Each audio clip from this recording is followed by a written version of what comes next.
With just 3 days to go before the first primary of this election year in New Hampshire, the Republican candidates are gearing up for a 1-2 punch of televised debates. Round one is tonight in Manchester, with all eyes on the frontrunner and the rivals who hope to block his path. Jan Crawford is in Manchester tonight. Good evening, Jan.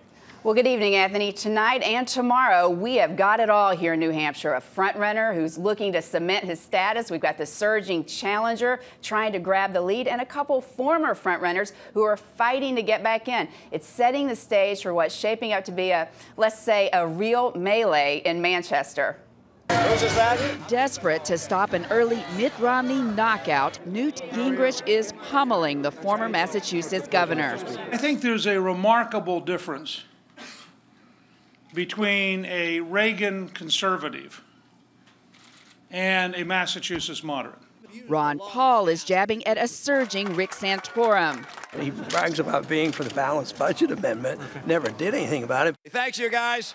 It's only a hint of what's ahead as the candidates try to chip away at Romney's commanding lead and slow down Santorum. Coming off his strong finish in Iowa, Santorum has an opportunity to show voters he can not only beat Romney, but beat President Obama in November.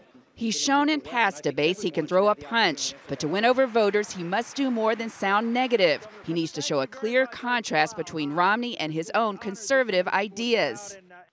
As for Gingrich, he's been on the attack after finishing a disappointing fourth in Iowa. One serial hypocrite exposed. Gingrich was hit by negative ads, but what hurt was his response. The more he complained, the more his poll numbers across the country dropped, from 35% in mid-December to 22% today. Last night, a voter asked Romney whether the Republicans could get past the negative attacks and unite to beat Obama.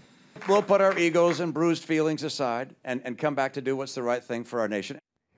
Now, Republican voters want to see the candidates go after President Obama, not each other. That is the one thing, Anthony, that unites every Republican, taking back the White House. And the candidate who makes the case that he can take on the president and win may well carry the day. Jan Crawford in New Hampshire. Thanks, Jan.